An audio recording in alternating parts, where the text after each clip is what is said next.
Hi everyone, welcome to Mountain Home Stories. Today I will be reading the 5th episode of Jerome K. Jerome's Three Men in a Boat. If you haven't read the earlier episodes, please do look into the videos in my channel and hear the stories first, and then come back to listen to today's episode. A kind reminder to you, if you are new to my channel, please do consider subscribing to it. And now let's get on to today's episode without any further delay. Read along with me. We stopped under the willows by Kempton Park and lunched. It's a pretty little spot there, a pleasant grass plateau running along by the water's edge and overhung by willows. We had just commenced the third course, the bread and jam, when a gentleman in shirt sleeves and a short pipe came along and wanted to know if we knew that we were trespassing. We said we hadn't given the matter sufficient consideration as yet to enable us to arrive at a definite conclusion on that point, but that, if he assured us on his word as a gentleman that we were trespassing, we would, without further hesitation, believe it. He gave us the required assurance, and we thanked him. But he still hung about, and seemed to be dissatisfied, so we asked him if there was anything further that we could do for him, and Harris, who is of a chummy disposition, offered him a bit of bread and jam.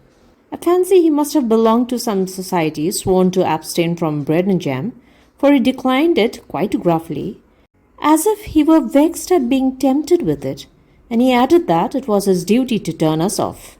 Harris said that if it was a duty, it ought to be done, and asked the man what was his idea with regard to the best means for accomplishing it.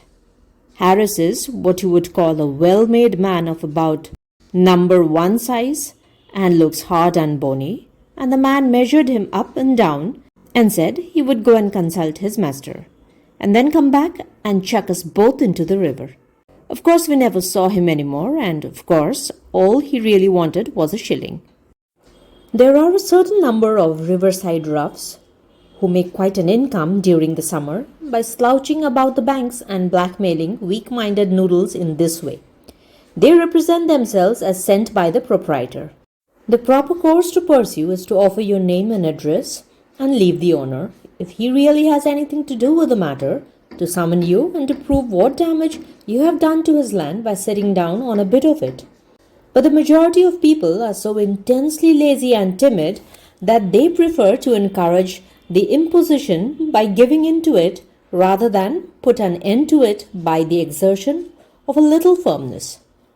Where it is really the owners that are to blame, they ought to be shown up. The selfishness of the riparian proprietor grows with every year. If these men had their way, they would close the river Thames altogether. They actually do this along the minor tributary streams and in the backwaters.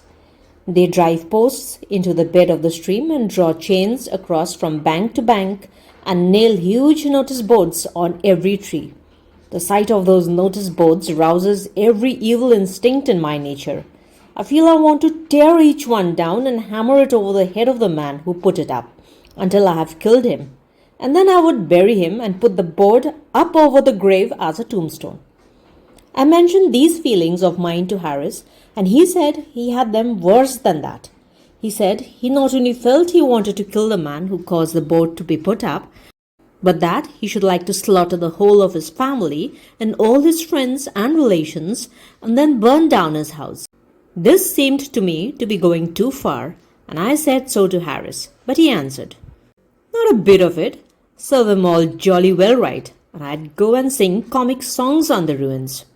I was vexed to hear Harris go on in his bloodthirsty strain. We never ought to allow our instincts of justice to degenerate into mere vindictiveness. It was a long while before I could get Harris to take a more Christian view of the subject. But I succeeded at last, and he promised me that he would spare the friends and relations at all events and would not sing comic songs on the ruins. You have never heard Harris sing a comic song, or you would understand the services I have rendered to mankind. It is one of Harris's fixed ideas that he can sing a comic song. The fixed idea, on the contrary, among those of Harris's friends who have heard him try, is that he can't and never will be able to. and that he ought not to be allowed to try. When Harris is at a party and is asked to sing, he replies, "Well, I can only sing a comic song, you know." And he says it in a tone that implies that his singing of that, however, is a thing that you ought to hear once and then die. "Oh, that is nice," says the hostess. "Do sing one, Mr. Harris." And Harris gets up and makes for the piano with the beaming cheeriness of a generous-minded man who is just about to give somebody something. "Now, silence, please, everybody," says the hostess, turning round. "Mr. Harris is going to sing a comic song."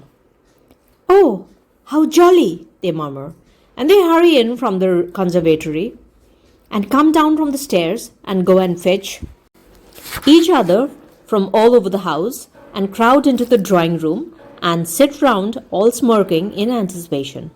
Then Harris begins. "Well, you don't look for much of a voice in a comic song.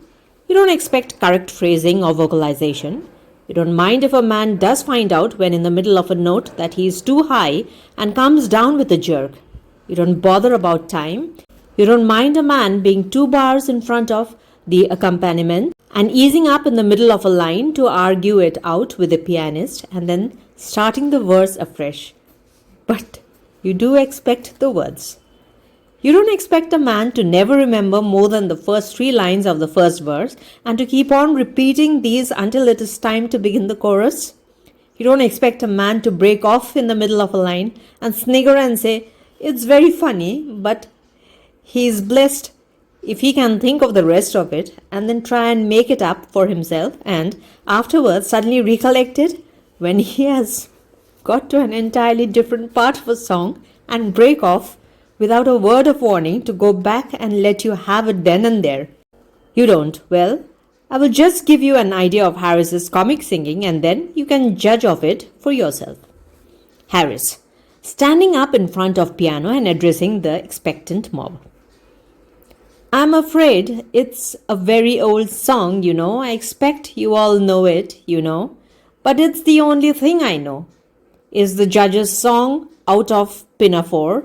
No, I don't mean Pinafore. I mean, you know what I mean, the other thing, you know. You must all join in the chorus, you know." Murmurs of delight and anxiety to join in the chorus. Brilliant performance of prelude to the judge's song in Trial by Jury by nervous pianist. Moment arrives for Harris to join in. Harris takes no notice of it. Nervous pianist commences prelude over again and Harris, commencing singing at the same time, dashes of the first 2 lines of the first Lord song out of Pinafore. Nervous pianist tries to push on with prelude, gives it up and tries to follow Harris with accompaniment to judge's song out of Trial by Jury, finds that doesn't answer and tries to recollect what he is doing and where he is, feels his mind giving way and stops short. Harris, with kindly encouragement. "It's all right. You're doing it very well. Indeed. Go on." Nervous pianist. "I'm afraid there's a mistake somewhere. What are you singing?" Harris promptly. "Why, the judge's song out of Trial by Jury. Don't you know it?" Some friend of Harris's from the back of the room. "No, you're not.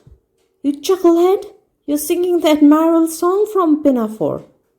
Long argument between Harris and Harris's friend as to what Harris is really singing. Friend really suggests that it doesn't matter what Harris is singing so long as Harris gets on and sings it. And Harris, with an evident sense of injustice rankling inside him, requests pianist to begin again. Pianist, thereupon, starts prelude to the Admiral song and Harris, seizing what he considers to be a favorable opening in the music, begins. Harris. "When I was young and called to the bar," general roar of laughter taken by Harris as a compliment. Pianist, thinking of his wife and family, gives up the unequal contest and retires, his place being taken by a stronger nerved man. The new pianist cheerily. "Now then, old man, you start off and I'll follow. We won't bother about any prelude."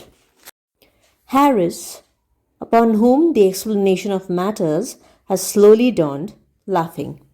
By Jove, I beg your pardon, of course. I've been mixing up the two songs. It was Jenkins confused me, you know. Now then. Singing, his voice appearing to come from the cellar and suggesting the first low warnings of an approaching earthquake. When I was young, I served a term as office boy to an attorney's firm. Aside to pianist. It's too low, old man. We'll have that over again if you don't mind. Sings first two lines over again in a high falsetto this time. Great surprise on the part of the audience. Nervous old lady near the fire begins to cry and has to be led out. Harris continuing. I swept the windows and I swept the door and No. I cleaned the windows of the big front door and I polished up the floor. No. Dash it, I beg your pardon. Funny thing, I can't think of that line. And I... Oh, well, we'll get on to that chorus and chance it. Sings. And I, diddle diddle, diddle diddle, diddle diddle dee, till now I'm the ruler of the Queen's Navy. And then chorus. It is the last two lines repeated, you know. General chorus. And he diddle diddle, diddle diddle, diddle diddle diddle, till now he is the ruler of the Queen's Navy.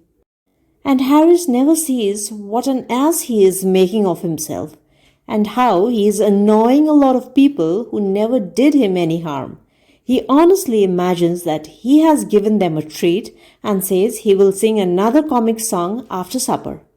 Speaking of comic songs and parties reminds me of a rather curious incident at which I once assisted, which, as it throws much light upon the inner mental working of human nature in general, ought, I think, to be recorded in these pages.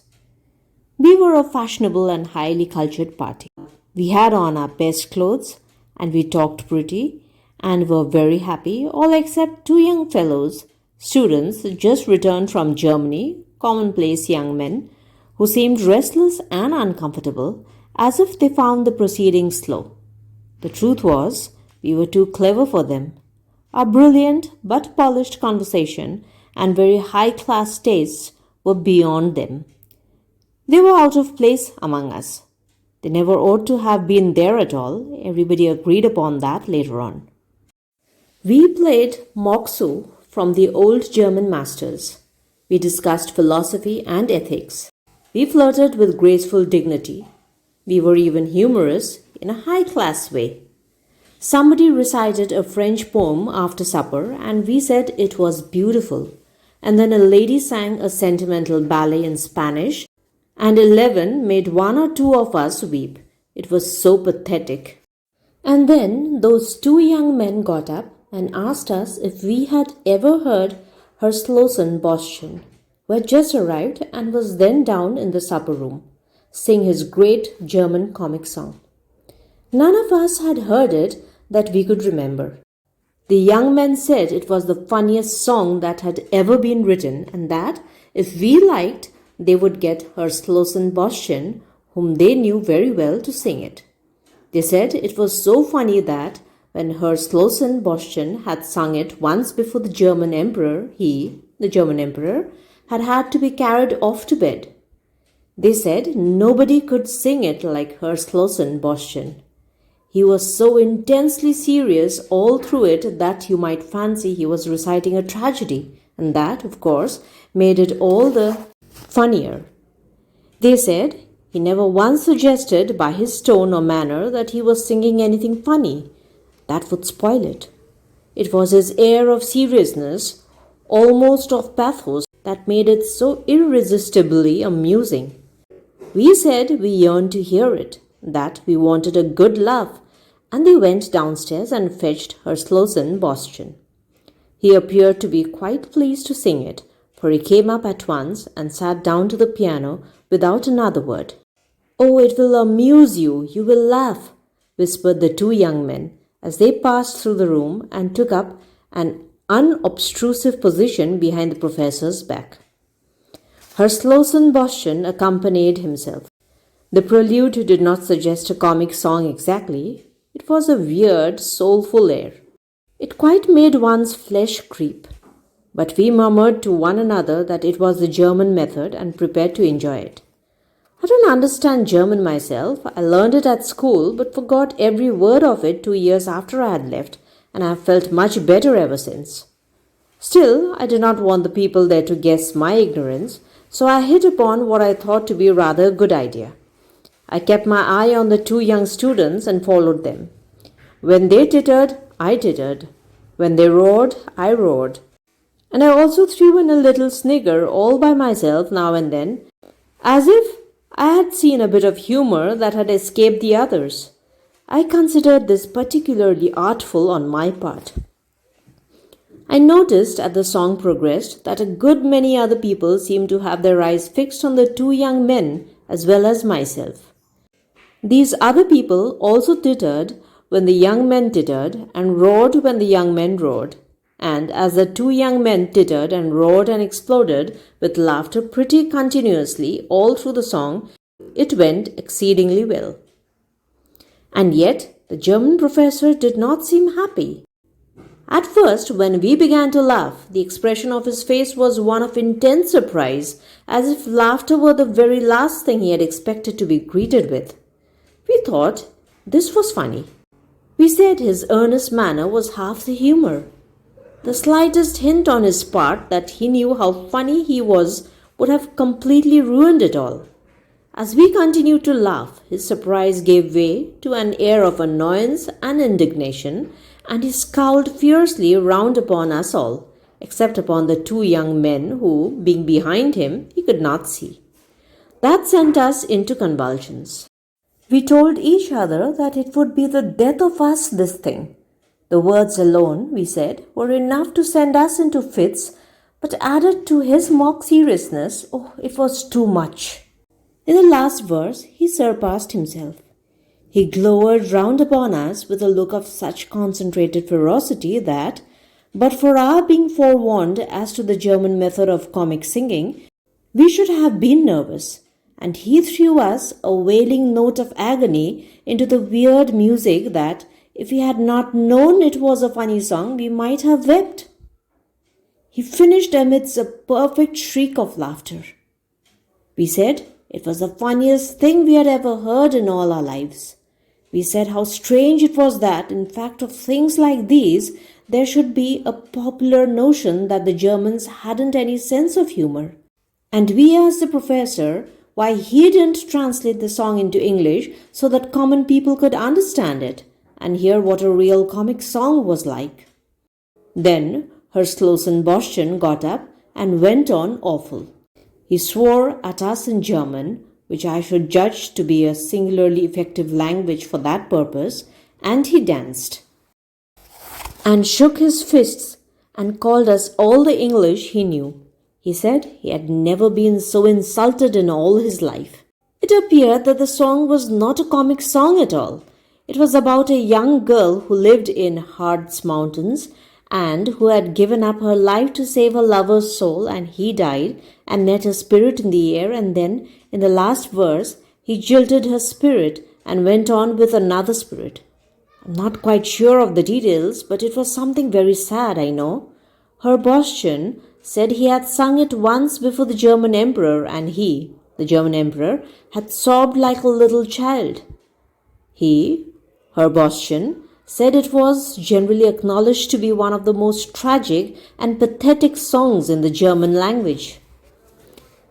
It was a trying situation for us, very trying. There seemed to be no answer. We looked around for the two young men who had done this thing, but they had left the house in an unostentatious manner immediately after the end of the song. That was the end of the party. I never saw a party break up so quietly and with so little fuss. We never said good night even to one another. We came downstairs one at a time, walking softly and keeping the shady side. We asked the servant for our hats and coats in whispers, and opened the door for ourselves and slipped out, and got round the corner quickly, avoiding each other as much as possible. I have never taken much interest in German songs since then. We reached Sunbury Lock at 3:30. The river is sweetly pretty just there before you come to the gates, and the backwater is charming, but don't attempt to row up it. I tried to do so once. I was sculling and asked the fellows who were steering if they thought it could be done, and they said, "Oh, yes, they thought so, if I pulled hard." We were just under the little footbridge that crosses it between the two weirs when they said this, and I bent down over the sculls and set myself up and pulled. I pulled splendidly. I got well into a steady, rhythmical swing. I put my arms and my legs and my back into it. I set myself a good, quick, dashing stroke and worked in a really grand style. My two friends said it was a pleasure to watch me. At the end of 5 minutes, I thought we ought to be pretty near the weir, and I looked up. We were under the bridge in exactly the same spot that we were when I began. And there were those two idiots injuring themselves by violent laughing. I'd been grinding away like mad to keep that boat stuck still under the bridge. I let other people pull up backwaters against strong stream now. We sculled up to Walton, a rather large place for a riverside town. As with all riverside places, only the tiniest corner of it comes down to the water, so that from the boat you might fancy it was a village of some half-dozen houses. All told, Windsor and Abingdon are the only towns between London and Oxford that you can really see anything of from the stream. All the others hide round the corners and merely peep at the river down one street. My thanks to them for being so considerate and leaving the river banks to woods and fields and waterworks. Even reading, though it does its best to spoil and sully and make hideous as much of the river as it can reach, is good-natured enough to keep its ugly face a good deal out of sight. Caesar, of course, had a little place at Walton, a camp or an entrenchment or something of that sort. Caesar was a regular upriver man. Also Queen Elizabeth, she was there too. You can never get away from that woman, go where you will. Cromwell and Bradshaw, not the guide man, but the king, Charles Headman, likewise sojourned here. They must have been quite a pleasant little party altogether. There is an iron scold's bridle in Walton Church. They used these things in ancient days for curbing women's tongues. They've given up the attempt now. I suppose iron was getting scarce and nothing else would be strong enough. There are also tombs of note in the church, and I was afraid I should never get Harris past them. But he didn't seem to think of them, and we went on. Above the bridge, the river winds tremendously. It makes it look picturesque, but it irritates you from a towing or sculling point of view and causes argument between the man who is pulling and the man who is steering. You pass Oatlands Park on the right bank here. It is a famous old place. Henry VIII stole it from someone or the other, I forget whom now, and lived in it. There is a grotto in the park which you can see for a fee and which is supposed to be very wonderful, but I cannot see much in it myself. The late Duchess of York, who lived at Oatlands, was very fond of dogs and kept an immense number. She had a special graveyard made in which to bury them when they died, and there they lie, about 50 of them, with a tombstone over each and an epitaph inscribed thereon. Well, I dare say they deserve it quite as much as the average Christian does. At Conway Stakes, the first bend above Walton Bridge, was fought a battle between Caesar and Cassivellaunus.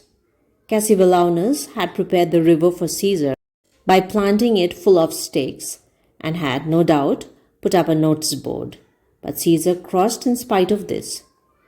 You couldn't choke Caesar off that river. He's the sort of man we want round the backwaters now. Halliford and Shepperton are both pretty little spots where they touch the river, but there is nothing remarkable about either of them. There is a tomb in Shepperton churchyard, however, with a poem on it, and I was nervous lest Harris should want to get out and fool round it. I saw him fix a longing eye on the landing stage as we drew near it, so I managed, by an adroit movement, to jerk his cap into the water, and in the excitement of recovering that, and his indignation at my clumsiness, he forgot all about his beloved graves. At Weybridge, the Wey, a pretty little stream, navigable for small boats up to Guildford, and one which I have always been making up my mind to explore, and never have, the Bourne and the Basingstoke Canal all enter the Thames together. The lock is just opposite the town, and the first thing that we saw when we came in view of it was George's blazer on one of the lock gates. Closer inspection showing that George was inside it. Montmorency set up a furious barking. I shrieked. Harris roared. George waved his hat and yelled back. The lock-keeper rushed out with a drag under the impression that somebody had fallen into the lock and appeared annoyed at finding that no one had. George had rather a curious oilskin-covered parcel in his hand. It was round and flat at one end, with a long straight handle sticking out of it. "What's that?" asked Harris. "A frying pan?" "No," said George, with a strange, wild-looking glittering in his eyes. They are all the rage this season. Everybody has got them on. They are all the rage this season. Everybody has got them up the river. It's a banjo." "I never knew you played the banjo," cried Harris and I in one breath. "Not exactly," replied George. "But it's very easy, they tell me, and I've got the instruction book." We'll continue with the next part of the story in another video. Hope you enjoyed reading the story with me. Leave me a comment and your suggestions. I'll be looking forward to them. Please do like and share, and of course subscribe to my channel if you're new to it, and hit on the notification bell for my next videos. And thank you so much for dropping by. Come back to hear me again. Till then, take care and bye-bye.